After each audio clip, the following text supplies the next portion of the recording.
This is Don't Panic, episode number 248, recorded July 15th, 2019. Looped Shoelaces. Hello, everybody. Welcome to this episode of Don't Panic, the technology podcast on gadgets, the internet, you, other things. We'll talk about them. I'm Sean Jennings, joined as always by two guys who always have something going on under the surface they don't want to share with us. What are their secrets? We're going to find out tonight. It's Colby Rabidou and Dan Miller. Gentlemen, what are you hiding? Let's just get right to the heart of it. What am I hiding? What's your That's deepest, darkest secret?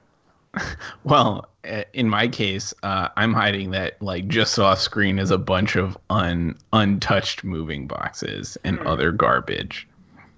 I mean, I'm also hiding the fact that just off screen for me is still, many years later, one untouched moving box. I mean, I appreciate your honesty, but we can't see what's behind, like, a side of you. You could have had more fun with that. Like, a side of me are 1,000 unopened Shrek 2 DVDs. I got them at a yard sale, very cheap. If anyone wants one, they can send me a note and I will mail them all. That's the kind of fun stuff that could be beside you.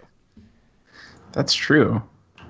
Just off screen this way are the cloning pods with 4 different clones of me, all at different gestation periods. Next week, it'll be a different man. Here's a dope use case for clones. Okay. What if you had, like, I guess this would even work with just one clone. You could just switch off. I guess this is what the Parent Trap is. This is every twin movie ever. Yeah. Mm-hmm. You just, like, do, like, half the thing. But clones would be good, right? Because, like, as long as you had some way to, like, sync your memories between you and your clone, right? Like, I could stay home and do the stuff I want to do, like, around the apartment. And then the clone could go to work and do the stuff I want to do around the work. And then maybe a third clone could go and, like, have fun. And we could all be, me could all be doing all the things. That's the dream. Well, they did a the thing. royal me. They did a thing like that, which was the reality. This was, gosh, this must have been 10 or 15 years ago. The reality show Big Brother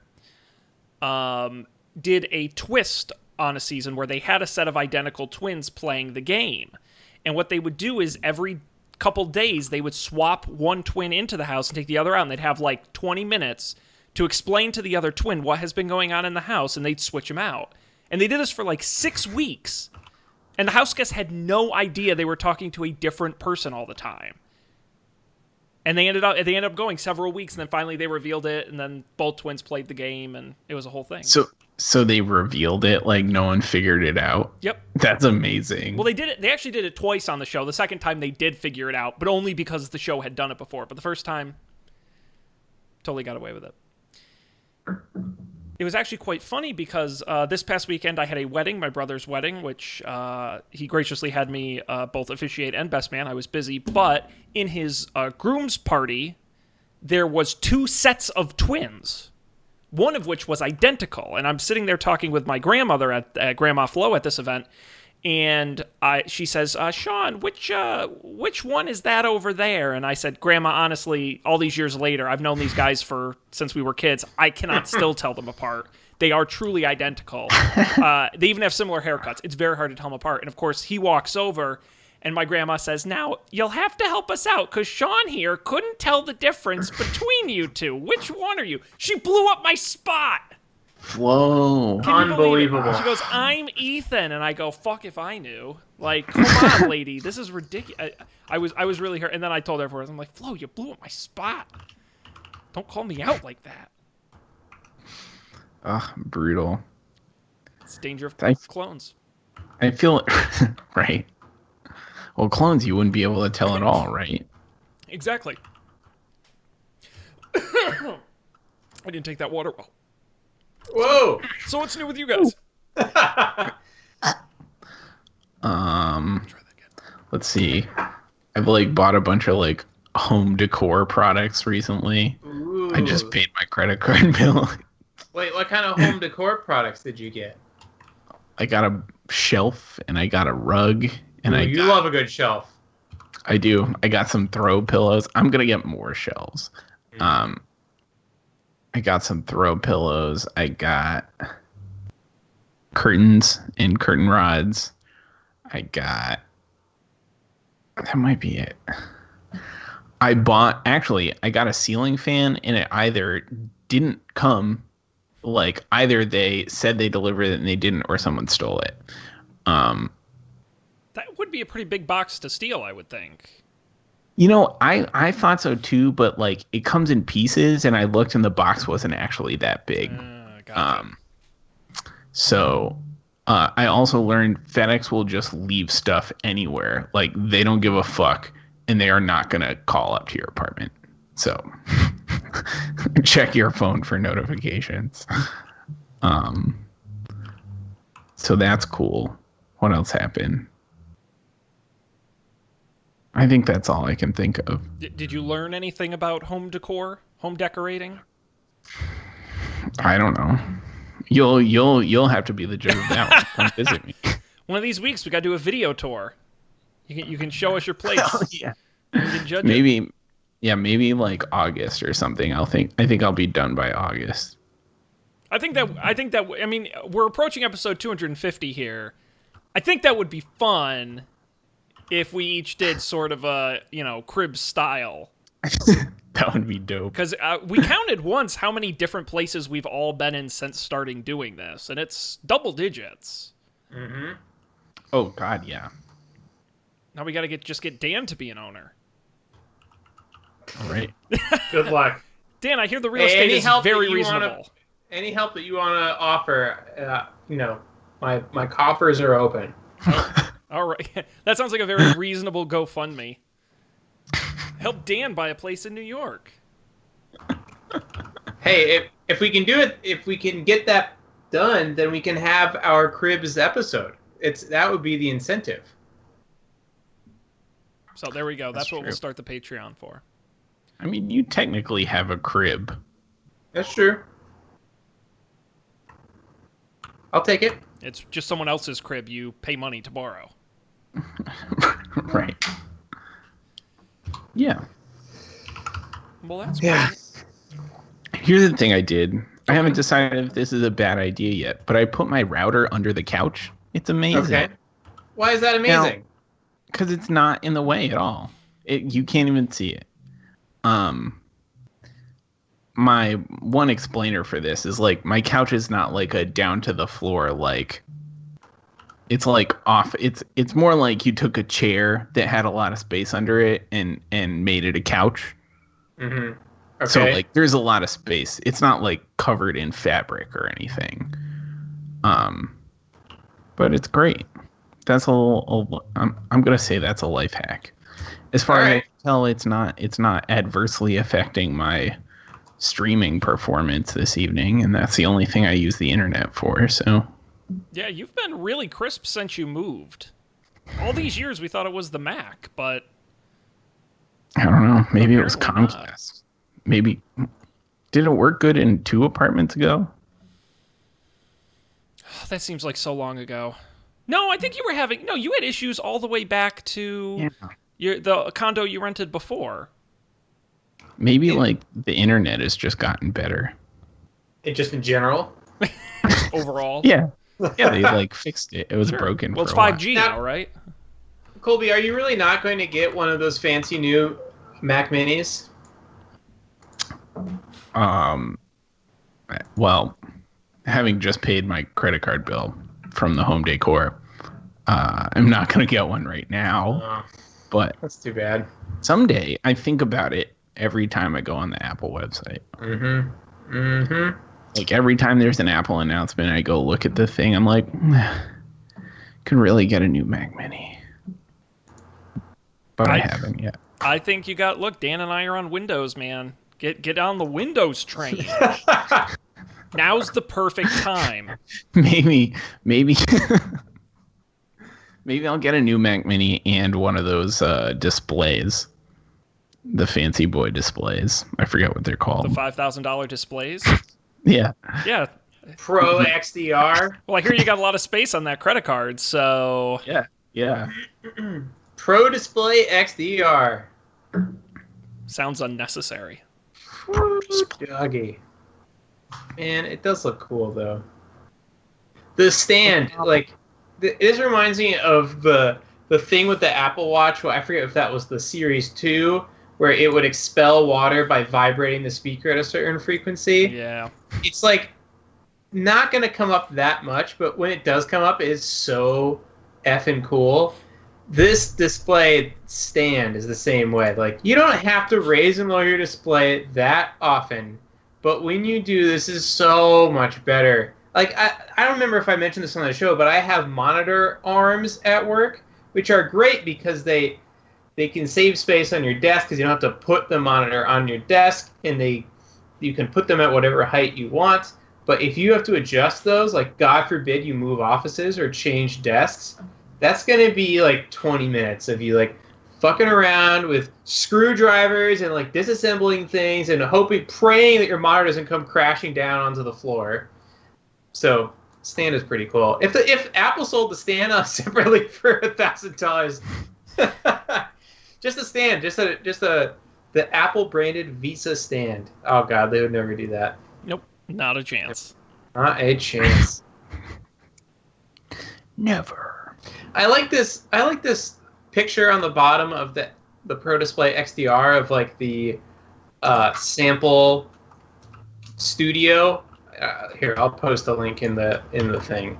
Scroll down 2/3 of the way where it says many creatives, one vision, and they've got these like two sample studios sort of side by side, and between the two of them, one of them looks reasonable, I guess. It's got some like hard drives underneath. The one on the right has no keyboard, which is a little strange. But then also they're using Bluetooth Beats headphones, the same Beats headphones I have. It seems unlikely. Yeah, it seems unlikely. And what is clearly based on that other peripheral and the soundproofing, this is a music studio. With the one bookshelf speaker. With the one bookshelf speaker and the Beats headphones. It's like, okay, Apple, that's a little... You're going to have to give us some $3,000 headphones before you can put your headphones in there, in all honesty. They got to have gold-plated headphone jacks. How about gold-plated Bluetooth? Are there monster Bluetooth cables? That would be great. I'm sure there are. Remember with the old like VGA cables and stuff, you used to be able to get the gold ones, and it was a better signal. I still think you can get gold HDMI cables. I'm pretty sure I've seen those. You can get the Monster Rave Box Bluetooth speaker. Let me post that bad boy in there. Sounds aggressive. The party never ends with your Monster Rave Box, the ultimate Bluetooth party. Jesus! You'll be grooving to a spectacular synchronized multicolored light show. This is so upsetting. Look at this thing. It just blasts like a unicorn in your face. Ravebox let you take the festival home with deep pounding bass and dazzling kaleidoscope colored light show. That's not even a good sentence. That pulses in sync to the music. Oh my god, this whole paragraph is magic. In the early days of hip-hop, the boombox was a symbol of power and defiance. People brought the newest music to the streets, and DJs blasted their latest beats. Now we rave together with the global dance movement known as EDM. The Monster Ravebox is the classic boombox taken to a whole new level. This sucks. It really does. Wow. Thank God those people started hip hop so we could get EDM. Like, where would we be today? I mean, it's really a straight line connection from one to the other.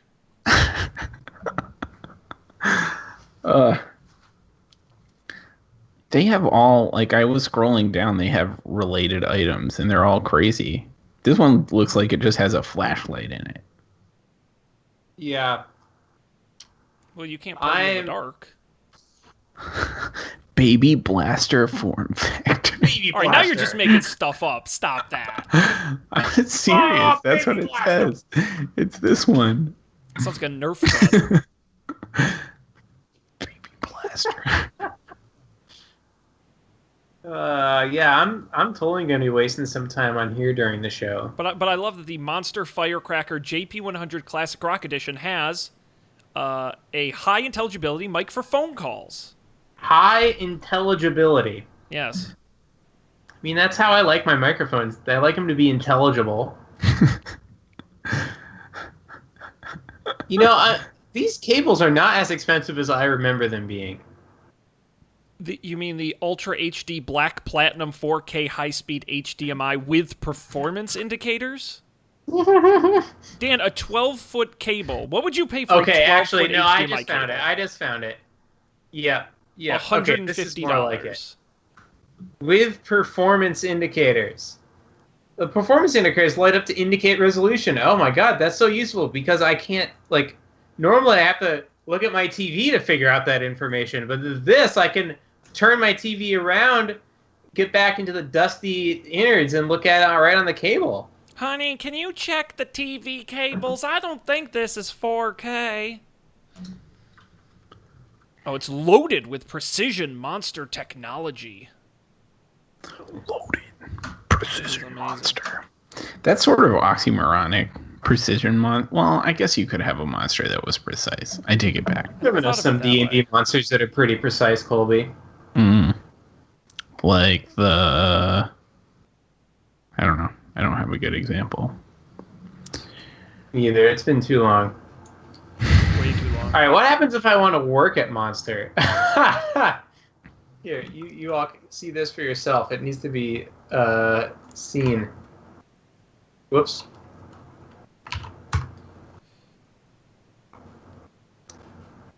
Oh, there are no careers. There are no Monster. careers there. Looks like there's a little bit of a PHP error in the upper left.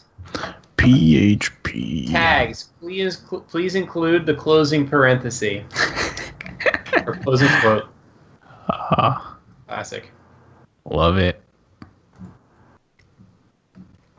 I miss PHP. Should we have the PHP show? I've been thinking about PHP all day long. Pretty hype podcast. Well, we'll call it Addicted to PHP.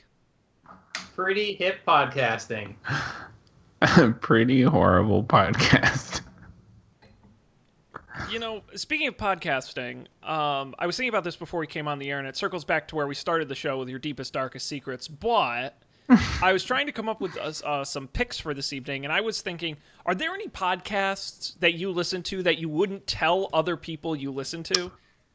That you're not embarrassed or ashamed, but you're just like, if I explain this to people, they wouldn't get it? Let's see. I am very willing to explain things, even if I don't think people will get it. Like, I'm willing to put in that work. Mm-hmm. I'm a little ashamed to listen to Pod Save America most days. Okay, I get that. That's fair. I mean, Roderick on the Line, outside of, present company excluded. And I still don't get it. You're ashamed? I'm not ashamed, but, I'm not going to tell, I think twice about wearing my Super Train shirt just on the off chance that someone asks me what that is. I have worn it, and people have asked me what it is, and I enjoy the look of sheer confusion on regret. I should have never asked. I just don't maybe I need to rehearse my explanation for Super. Right, and then maybe I won't feel anxious about it. Here's my rehearsed explanation. Ready? How the world's kind of going to shit, and we've got the climate change, we've got all this politics stuff, the music's not that great. There's a lot of things that could be going better, but no one seems to be really doing much about them. It's just, there's not much movement in that area. So when it gets bad enough, in our deepest, darkest hour, you will hear the call of a train, toot toot, coming down the tracks. And you have a choice at that moment. You either get on the train now or you're not getting on the train. And so you always have to be ready for Super Train. Super Train is the train that's going to come. It's going to solve climate change. It's going to fix our political problems. And it's going to have bitchin' music. And that's why I'm running for president of the United States of America. That was very patriotic. That was very Independence Day. Thanks. There is this. There's this later on episode. I'm sure you haven't gotten to yet, Colby. Where John, have you gotten to the part where he runs for city council yet?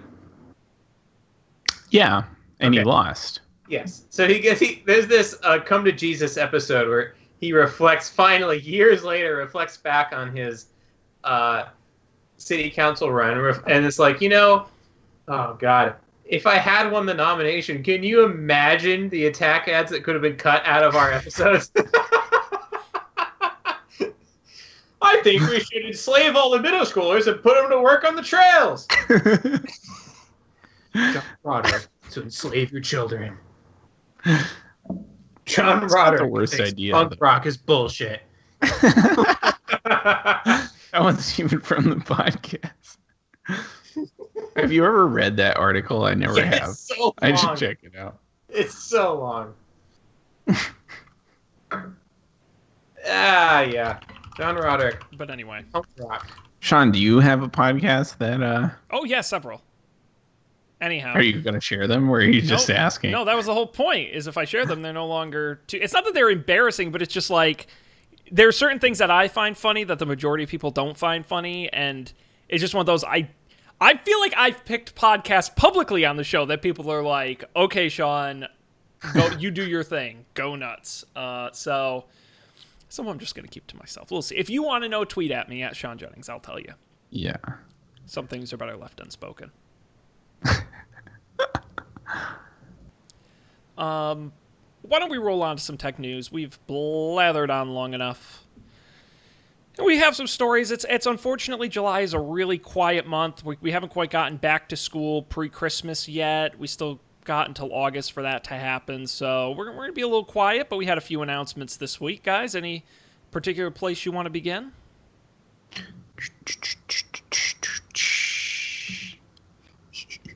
I have been so excited by all this banter, I haven't even looked. Okay.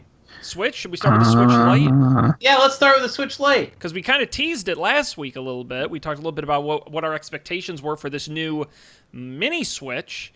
And it's here. The Nintendo Switch Lite was revealed this week, coming in at $199. That's $100 off the old unit, traditional unit.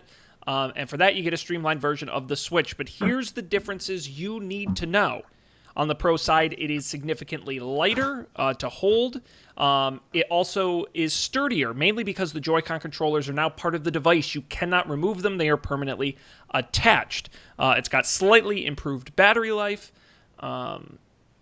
It has a slightly smaller screen, a 5.5-inch compared to the 6.2-inch on the full-size Switch. On the sort of negative side, unfortunately, it will not be able to connect to a television. There will be no dock. There will be no outputting of the display. And you do lose some, because the Joy-Cons are permanently attached, without the rumble and the sensors and some of that stuff, you do lose some play in certain games, unless you purchase an additional pair of Joy-Con controllers separately. Other than that, they're largely identical. If you've seen it, you kind of get the idea of what it looks like. It is launching on September 20th, as I mentioned, for $199.99. It'll come in 3 colors: gray, yellow, and turquoise, as they say, as well as a special light gray Pokemon Sword and Shield edition. Neat. Go ahead, Colby. Oh, I was going to say, I would be okay with all of those things except that it doesn't plug into the TV. Yeah, that's what you're paying for. Yeah, I guess that's the trade-off. I feel like business-wise, it's probably a good decision, though. $100 less.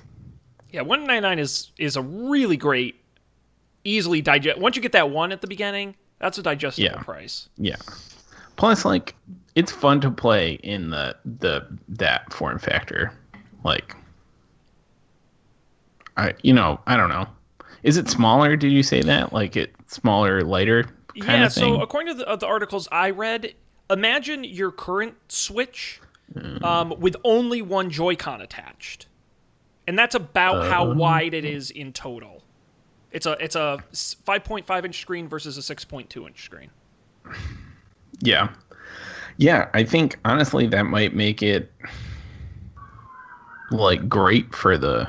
I mean, part of the problem with it is like, yeah, it's pretty good, but like it has the Kindle problem, but worse, where if you're like laying in bed holding it up to your face, it gets really heavy pretty fast. Have you done this? Yes. I've Have you never not? done this. What are No. you? What games are you playing? Go do it right now. Mostly Civilization, because it Okay. takes so long and it's slow. It's really engaging. You don't need to sell me on Civilization. I know. But yeah. Yeah, I bet that $100 is going to be worth it for them.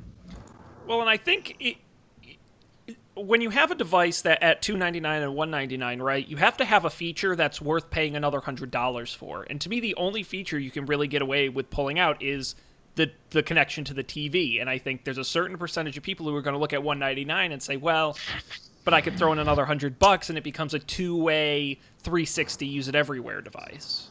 Yeah. Which I think in a lot of cases is going to be worth it to somebody. Yeah.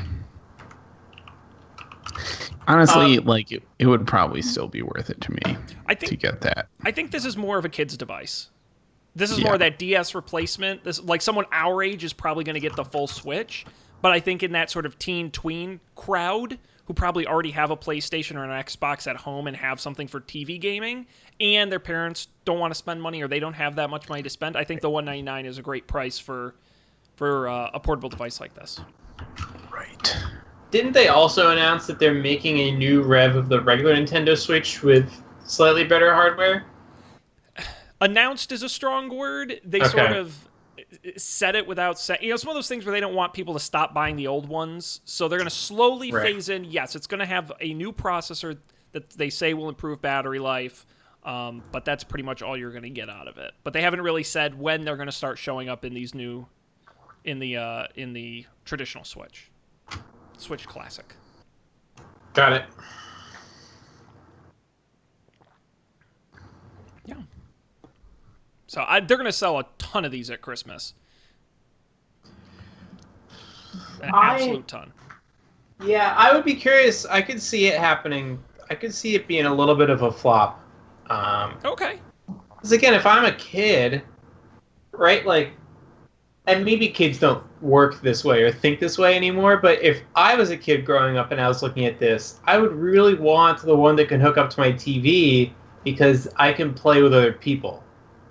Like, I guess maybe you could hook up, like, the Bluetooth controllers to the Switch Lite, but you wouldn't be able to see very well. So that, to me, would be the killer app. I think Colby is more the target audience in some ways. Playing, like, a more casual game cares about portability. Like, that seems to be the super sweet spot. I see. As someone who knows nothing about children today, I'm going to go ahead and say this, but do kids get together in a room and play games with each other? I assume they all sat alone in their rooms and played remotely, you know, over the internet. I don't know. This is my question. I know they definitely do that a lot. You know, but how Based many on all the Fortnite merchandise I see in the airports?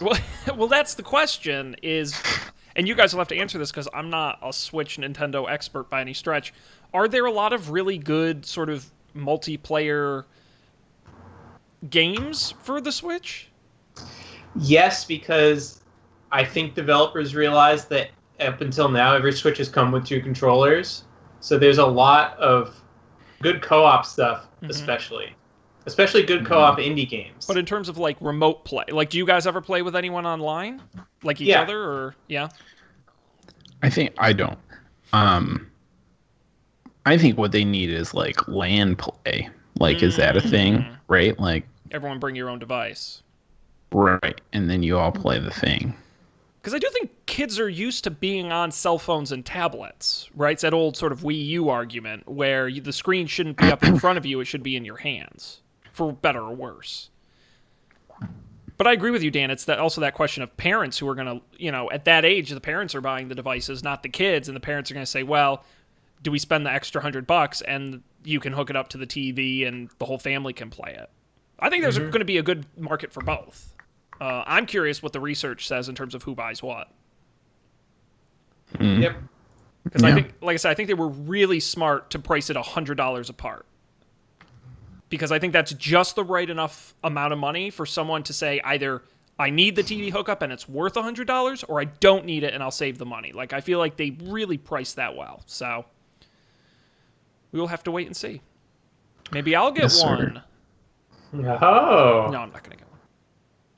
I don't think so. I don't use it.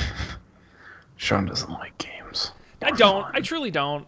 I just don't have it. I'm such a passive guy. I don't want to interact with my content.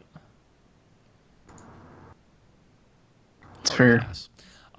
Cool. So look for that coming out September 20th to a store near you guys. What else we got?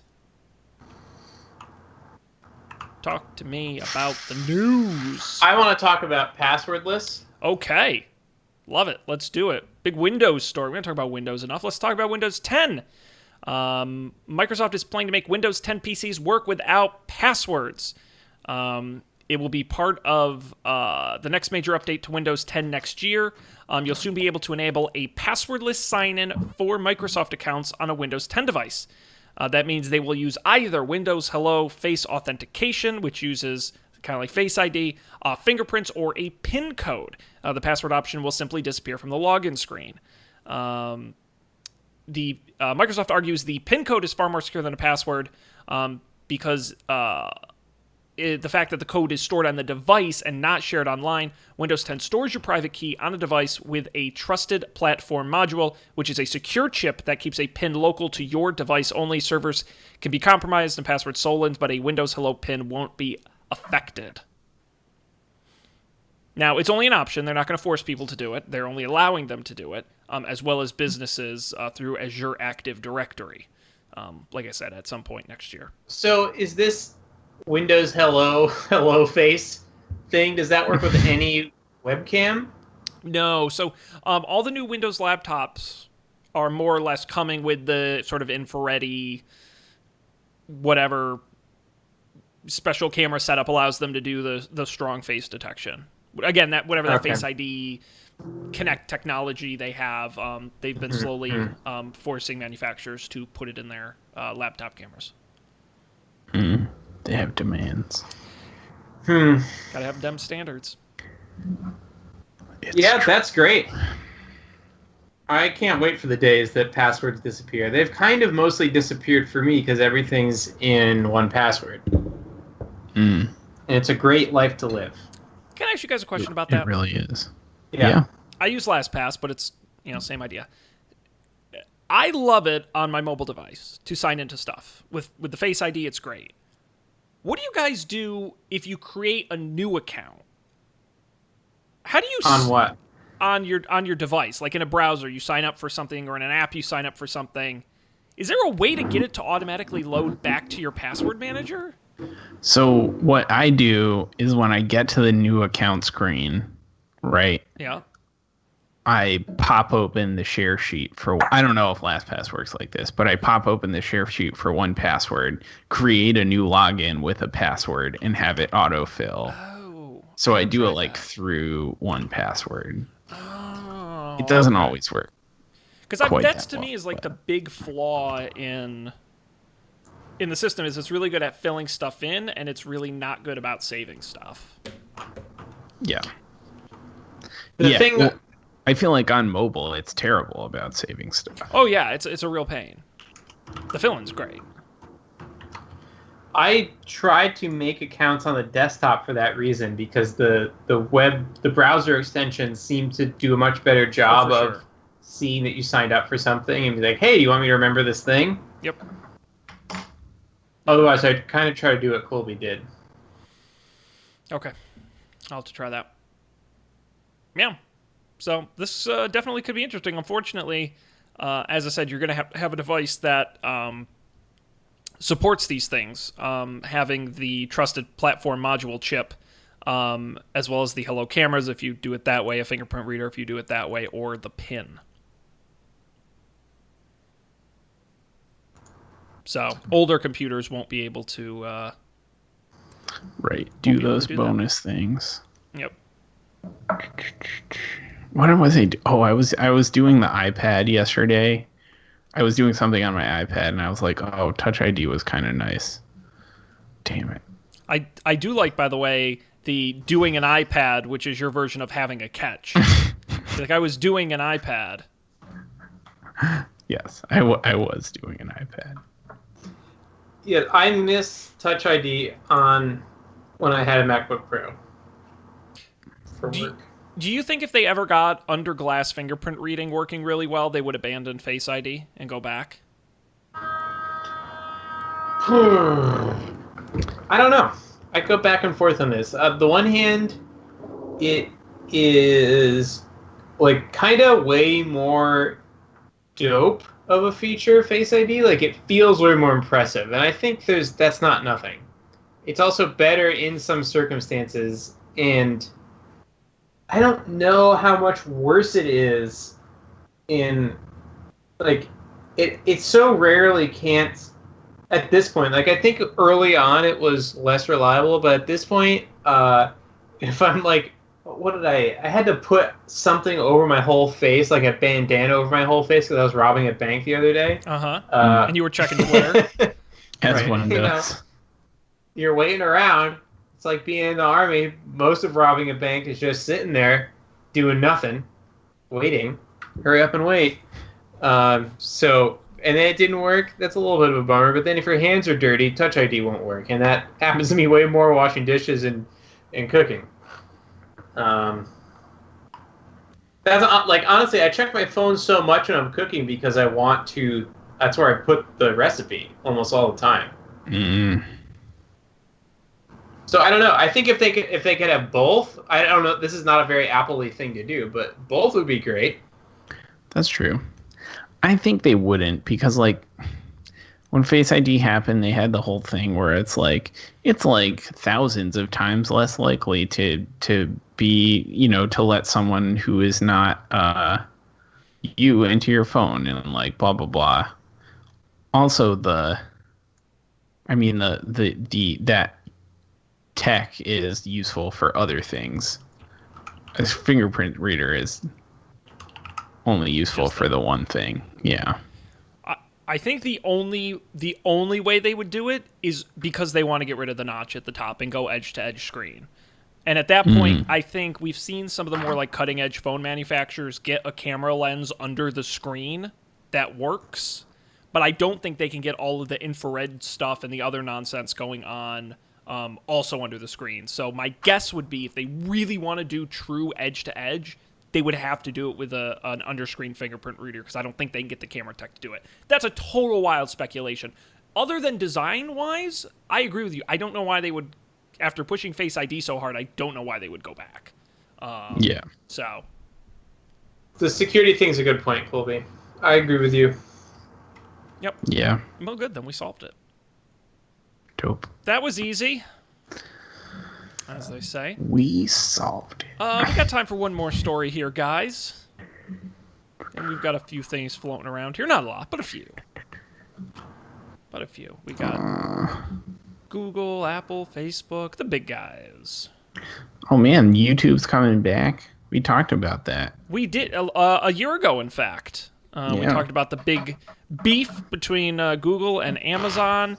The beef is officially over. YouTube is back on Fire TV devices. Right now, you can check it out after a year and a half of a fight with Amazon. Additionally, Amazon's Prime Video is also launching with support for Chromecast and more widespread Android TV devices. According to Amazon, the YouTube app will be available on the following devices: the Fire TV Stick, the Fire TV Cube, along with Fire Edition smart TVs. Amazon promises that more Fire TV devices will be getting YouTube in the coming months. They haven't said anything about the Echo Show devices in terms of having a YouTube app. On the Google side of things, as I mentioned, the Amazon Prime Video app for iOS and Android will now work with Chromecast devices and stream directly from those apps to TVs, and the Prime Video app for Android TV is getting much wider rollout. Yay, conglomerates! They can Hooray. be friends too. Bow down to our corporate overlords. And on Prime Day, no less, America's favorite holiday. Right. Are you guys? Oh, I forgot it was Prime Day. Well, I was going to ask if you're because I know that there's a lot of people buying stuff. There's also a lot of people protesting Prime Day because of the Amazon's treatment of their workers. So people are boycotting it. Colby took the third route and just didn't remember it was happening, which is also acceptable. Isn't that the worst for them? Like, wouldn't they hate that the most? That I didn't totally even different. Yeah. Right. I didn't feel compelled at all to look, and so was like, this is an easy thing to protest, so sure, why not? I'm protesting. Yeah. I don't know. And the whole point of sales, like, it's really hard to go to a sale and not spend money that you weren't going to spend otherwise. Mm-hmm. So you're losing money. You're not saving money. Yes, exactly. So most sales I try have soared off of the Steam sales. Except I will say, Steam and Nintendo Switch had a sale. If there's a game on my wish list during a Steam sale, I will buy it. But I do not go shopping for games during one of these big, like, PlayStation Network or whatever. Yeah, that's sales. fair. I feel like Steam was I don't know how they do that, what they do, but that was like, I own hundreds of games on Steam. Like, I probably own more games on Steam than hours of Steam games that I've played. It's, like, incredible for them. They're smart folks. They're getting your money either way. Play it or don't. Yeah. Still getting paid. Now, I'm thinking about, like, whether or not I should upgrade my Kindle, but this is the thing happening. What Kindle do you have now? The Paperwhite. Is that a thing? It is, but the question is which generation? So it was like, the one I have was the fancy one when I bought it. Mm-hmm. I'm pretty sure it doesn't even exist. Pre-Oasis, pre-Voyage. Was that the Kindle Voyager? Well, they still sell the Paperwhite. I still think that's the fanciest. I think the Oasis looks really fancy, though. Oh, which one's that? Jesus. It's like, it seems big, and it has the... I'm trying to sign in. Kindle Paperwhite. Yeah, Kindle Oasis. There you go. $249. But that's a big boy. That's a 7-inch. Right. And it's got 25 LEDs. It's got auto-adjusting light sensors and ergonomic design. Do they still have WhisperNet? Is that still a thing? I don't think they talk about it anymore. I think it's still a thing. I liked how that was a big deal when it first came out. Yeah, you can get the Kindle Oasis. Is it on sale? Oh, it's on pre-order. You can't even buy it yet. When does this come out? Oh, July 24th. It's not even available yet. I think they just updated it. Did they? Yeah. Ah, yes, I have the Kindle Voyage. That's the one. Well, you can save 35% on a Kindle Paperwhite with Prime Day. I purchased it in November of 2014. Well, that's a pretty good run. Yeah, it is a pretty good run. It still works. The problem is all the paint, like the paint has been falling off and it gets everywhere. The paint? So, and it's probably not paint, but like whatever coating is on the outside that gives it the black color has been like flaking off. But I don't know. It's not the right time for me to be Well, you can get the last generation Oasis for 23% off, $80 off. Prime Day deal. Anyway. What does it do with all those LEDs? Blows your eyeballs out. That's why I gotta wear these damn glasses. Yeah, no, the only thing I do on days like Prime Day is I follow the Wirecutter Deals account on Twitter, and I definitely didn't buy anything. Yeah, totally. I didn't buy any. I promise. I'm good. I support the workers. I definitely didn't buy a clothes hamper that I was planning to buy anyway. Oh. But it's got 3 separate containers for my lights, my darks, and my work shirts. I mean, I'm just saying that. Think of all the time I'm going to save not having to sort them. We are really, really boring. That's all I'm gonna say. What are you talking about? Come on, a hamper? You didn't even get yourself like a cool new robot vacuum or anything? First of all, I've been waiting for that to go on sale, and if it had gone on sale, I would have bought it. And second of all, Dan, I already spent all my money. That's it. There's no. On I what? can only A afford house? hampers. A house, a car, a cat. 3 weddings this year. Oh, 3 weddings. You know, Dan, the tap's running dry for the fun budget. The fun budget has been depleted. Fun budget. You got get yourself a fun cooker. You can raise your fun budget. Oh no, I want the Tracy Jordan meat machine.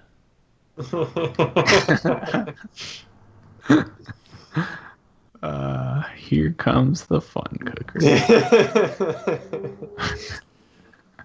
Anyway, regardless, why don't we go ahead and move on to picks, the part of a show where each of us brings something we want to share with the world, and we've got a nice selection of picks here. I'm going to go first because my name is here at the top of the list, and I'm finally picking these. My glasses, if you've seen the video version of the show, you know I've been wearing glasses. They're from Felix Gray, the fine folks. You over there at shopfelixgray.com, and their gimmick is what they call, I think they call them designer computer glasses, I think is technically what they call them. They do come in, you can get them in prescription. But basically, they offer 3 different kinds of glasses. Your traditional optical, those come with a blue light and a glare eliminating filter. Those are what I use at work. I've also gotten these, which are the sleep glasses. They have a different brown kind of tint that you're supposed to wear before bed that help eliminate different types of glare and such to help you sleep better at night. And then they also have sunglasses. The ones I'm wearing here are the Nash, if you're interested, Nash in black. I've been wearing them for about a month now. And guys, I got to tell you, I notice a difference. Whoa. They like work. with your sleeping or with your eyes? I would say bigger impact or with the sleeping. with your performance. Are you fighting Dan, dots better? Impression code. Dan, I've never had a performance problem. Let me be very clear. No, but seriously, what's happened is I wore them very good for the first 2 weeks, and it's hard to tell difference. And then, like, because I've been so busy with the wedding and all the other stuff going on that I've kind of forgotten to wear them. And I notice I get more tired and I have more headaches when I don't wear them. And it's not like I did an intentional test. This is me just forgetting. And then I'm like, why do I have a headache? Why don't I feel? And it's like, oh, I didn't wear my glasses today. I say the night glasses definitely had an impact. The work glasses, they help. I wouldn't say go crazy, but what's great about these is if you don't need prescription and you're just getting the clear lenses, the prices aren't crazy. I think they're like 80 or 90. Yeah, they're like 90, $100 a pair. I think the quality is pretty good. I haven't really had any issues with these. Like I said, I got a pair for work and a pair for home, and I've really liked them, and they've worked for me. I'm going to continue to wear them. So, shopfelixgray.com, Gray with an A. You can check it out there, give it a shot. And they're free. And what I did was I ordered 4 pairs. I returned 2 of them to check out some different styles. So they do have free returns. You can try them for 30 days if you don't like them. So give it a shot if you're looking to mix it up. Colby, how about you? What do you got? Okay. Colby, don't get too excited about this. I'm not too excited. My pick is an app. It's an app called Drafts. I heard about it. I've heard about it for probably years on other podcasts. People like it. What? So the thing that it's hard to explain what it is. It's sort of like a notepad app, but the point I think is that it's for drafts, right? So like, I don't know, maybe you are typing a big long message into Slack, and everyone's had the experience, like you're typing a big long message into Slack, you accidentally hit enter and you send it before it's done, and then like the person starts answering but you didn't finish, so like they're confused and it's a whole thing. So like you could use drafts, you can type into drafts, and then when you're finished and satisfied with your big long message, you put it into Slack. What I realized is this covers like 98% of what I want from a note app. Like I used to use Bear as my note-taking app. Drafts does that for me. I've not in 3 months. I've been using this for a couple of months now. I haven't used Bear at all because this is the only thing I need it for. Like, it's always there with a blank sheet. So, like, you know, if something's happening at work and it's like, oh, I need to write this down, I just write it down in there and do whatever with it after. It, like, saves your stuff so you can go back to it later. You can, like, I don't know. I think there's, like, an archive of things. I've never used it. I always just trash things, but I don't know. It's been really useful. And, like, it's not exciting. It's really boring. So why would I use this over Bear? Because the stuff just goes away. Stuff goes away. Yeah. What? Why do I want the stuff to go away? I mean, I don't know. Maybe you don't want your stuff to go away, but, like... Why do you want your stuff to go away? What are you hiding? Well, that's the thing. Like, I guess I just don't, like, take notes. Or I don't take notes very often. Like, I don't take notes of things I need to keep very often. And when I do need to keep them, I end up putting them in something else. Like my work, for example, we use, like, Google Docs for everything ad nauseum, even though it's terrible for 50% of things. So, like, if I'm, like, writing something to share with people, it's going into a Google Doc at some point. And then once it's in the Google Doc, I don't need to keep it anymore. Mm-hmm. Yeah. How is search? I've never used search. Again, Dan, the stuff goes away. Why are you writing it down? Because you need to put it in something else. You need to put it. It's eventual consistency. I don't know. It's kind of like you ever been walking with, like, too many groceries in your hand, and then you're like, you got to temporarily set something down, but you set it down on top of a trap door that falls into a pit of nothing. It's kind of like that, where it's like, I got rid of it. I needed a place to put it, and now it's gone. I want to spend money to send my notes to nowhere so that they go away. The best part, I have not spent any money on this. I've just been using the free version, and it's completely sufficient for what I need for it. I understand your perspective, Dan. I didn't understand for a long time. And then, like, I tried the thing before I understood, and I still didn't understand, so I stopped. And then one day I had something, and I was like, oh, maybe I'll try this. Actually, you know what it was? When I realized there was a Mac app, like, I tried it on my phone first. Didn't get it. But when I realized there was a Mac app, I got it on my Mac, and I was like, oh, yeah. So, I don't know. It's really boring. It's a really boring Mac app. But it does exactly what I need it to do. I don't know. Well, check it out. Give it a shot. Let us know what you think. Giraffes on the Mac App Store and the iOS App Store and the iPad OS App Store. We'll have to start saying. Yeah, tweet at us if you like your stuff going away forever. All right, Dan, take us home. I opened the link to this, and I'm just confused as to what's going on. So you're going to have to break this down for me. So this is a video game called Persona 5. This is my guilty pleasure video game. I can't believe I didn't pick this earlier. I would describe this game as Pokemon meets a high school simulator. So you're this, like, character who leads these dual lives. Like, during the day you go to school and you have to study and you have to, like, you know, have relationships or not and, like, do all these things. You have to have a part-time job, but then at night you sort of inception yourself into people's brains and make them repent for their evil ways. And in the brain verse, you can, like, go around and capture these different spirits and use them in battle and train them and level them up and combine them in different ways and collect them all to get certain things and all, like, the Pokemon stuff. And that gameplay is really good. I, for the longest time, avoided this game because I was like, I do not want to be, like, playing an anime high school simulator for half the time. That does not sound fun. But 80% of the time, the story is really good and the characters are really compelling and not at all tropey. 20% of the time, they are a little bit tropey and it's a little bit lame and corny. But most of the time, it's really good. And the art style is beautiful. It has these full, like, video cutscene things done in the style of like a Miyazaki movie. Looks really, really cool. Check out Persona 5, only on PlayStation 4. The other reason I didn't play this game for a long time was because I was waiting for it to come out on the Switch. But it won't. So, but be aware that there's a new version of this game coming out on the PS4 with more content in December, I think. So, FYI. Cool. Well, October 31st. And if you can't wait, you can get it for $19.99 for the PS4 right now. Also, here's my real guilty pleasure.